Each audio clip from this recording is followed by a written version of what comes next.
दोस्तों आज मार्केट जो है होली खेल रही थी। कुछ टाइम के लिए रेड, कुछ टाइम के लिए ग्रीन, कुछ टाइम के लिए रेड, कुछ टाइम के लिए ग्रीन, पूरे दिन उसी के आसपास चलती रही और अल्टीमेटली देखिए कोई ना बढ़ोतरी आई है ना ही कोई तेजी आई है मार्केट में। लेकिन मार्केट में वॉलेटिलिटी पूरे दिन बरकरार रही। अगर निफ्टी बैंक के बारे में बात करें 0.2% की तेजी के साथ क्लोज हुआ है। निफ्टी मिड कैप था एकदम फ्लैट। लेकिन दोस्तों काफ़ी इंपॉर्टेंट न्यूज़ हैं आज, और यूरोप से रिलेटेड तो काफ़ी न्यूज़ हैं। रेट हाइक्स के बारे में बात है, तो ये सारी बातें अभी थोड़ी देर में हम करने वाले हैं। अगर आज के टॉप गेनर्स के बारे में बात करें, बीपीसीएल 6%, नेस्ले 2.5%, नेस्ले एचयूएल दोनों में आज 2-2% की तेजी थी, जिनमें कल आपको गिरावट देखने को मिल रही थी 2-2% की। और उसका रीज़न कल हम लोगों ने मेंबर्स ओनली लाइव स्ट्रीम में डिस्कस किया था दोस्तों, कि टैक्स एविजन के चक्कर में यहाँ पे उसमें एक पैनिक रिएक्शन आप लोगों को देखने को मिला था।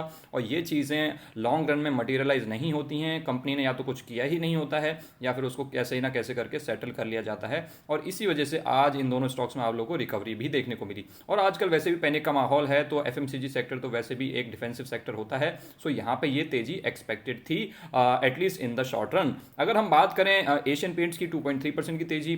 टाइटन सरप्राइजिंगली मार्केट के अगेंस्ट भागे जा रहा है 3% तक भाग गया था इंट्राडे में। और क्लोजिंग देखिए अच्छी खासी क्लोजिंग हुई है, 2450 पे ऑलरेडी ये पहुंच गया है। इसको हमने 2300 के आसपास ग्रैब किया था। आई होप आप लोगों को ये चीजें याद होंगी। और यहाँ पे हमने जीटीडीज भी कई बार लगाए थे। बजाज ऑटो में 1.9% की तेजी। पावर ग्रिड अगेन आज टॉप गेनर्स में आप लोगों को देखने को मिल रहा है। अगर हम बात करें टॉप लूजर्स की, टॉप लूजर्स में है हिंडेल्को, टाटा स्टील, और ये देखिए तीनों के तीनों आप लोगों को मेटल सेक्टर से रिलेटेड स्टॉक्स दिख रहे हैं टॉप लूजर्स में। इंडसइंड बैंक में 2.5% की गिरावट, और आपको एचडीएफसी लाइफ, भारतीय एयरटेल में यहाँ पे गिरावट देखने को मिल रही है। और इन्फोसिस में आज फिर से गिरावट देखने को मिल रही है। जब से इनके सीनियर मैनेजमेंट से एग्जिट होकर के टेक महिंद्रा के वो सीईओ बन गए हैं, तब से इन्फोसिस में गिरावट लगातार जारी है। अगर हम बात करें ग्लोबल मार्केट्स की दोस्तों, तो अगर आप एसजीएक्स निफ्टी को देखोगे तो ये एकदम फ्लैट चल रहा है।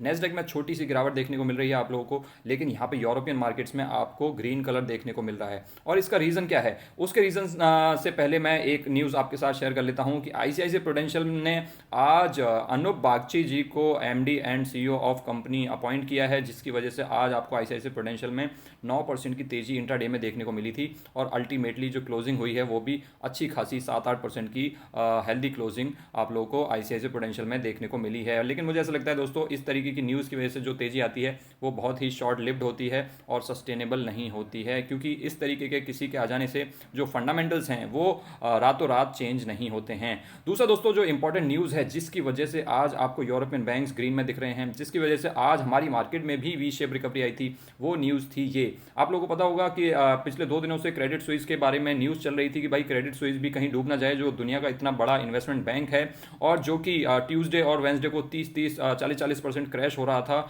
वहाँ पे आज एक न्यूज़ आई थी कि क्रेडिट स्विस जो है स्विस सेंट्रल बैंक से $54 बिलियन बोरो करेगा, और इससे इनकी दिक्कतें जो हैं वो टल जाएंगी। इसी वजह से आज आपको क्रेडिट स्विस के स्टॉक में अच्छी खासी तेजी देखने को मिल रही है। लेकिन दोस्तों ये सारी न्यूज़ मैंने शॉर्ट्स वाले चैनल पे जब ये न्यूज़ आई थी तभी आप लोगों के लिए डाल दी थी। ये देखिए 8 आवर्स अगो शॉर्ट्स वाले चैनल पे ये न्यूज़ ऑलरेडी डाल दी थी। और जो हमारी मार्केट में भी जो वी शेप रिकवरी देखने को मिली थी आपको आज इंट्राडे में, वो रिकवरी भी इसी न्यूज़ के बाद आई थी। सो इस चैनल को आप सब्सक्राइब कर सकते हैं अगर आपको टाइमली अपडेट्स चाहिए, इस तरीके की शॉर्ट वीडियोस चाहिए। कोई भी चीज़ मार्केट में हो रही है आपको मार्केट आवर्स में ही ये सारी चीज़ें पता चल जाएंगी। सो ये एक न्यूज़ थी। उसके अलावा दोस्तों आज आपको पता होना चाहिए, ईसीबी यूरोपियन सेंट्रल बैंक का आज रेट हाइक का अनाउंसमेंट आने वाला था, और उन्होंने रेट हाइक कर दिए हैं 50 बेसिस पॉइंट्स। जितना एक्सपेक्ट किया जा रहा था ईसीबी से उतना ही रेट हाइक किया है। The only silver lining is कि उन्होंने ये नहीं कहा है कि आगे हमें सिग्निफिकेंटली रेट हाइक्स करने पड़ेंगे। अदरवाइज वो हर बार बोलते थे कि हमें आगे भी जो रेट हाइक्स हैं वो सिग्निफिकेंटली करने पड़ सकते हैं, लेकिन इस बार सिर्फ इस वर्ड का यूज़ नहीं हुआ है, सिर्फ यही एक सिल्वर लाइनिंग है। अदरवाइज जो रेट हाइक्स हैं वो उतने ही किए हैं जितने एक्सपेक्टेड थे।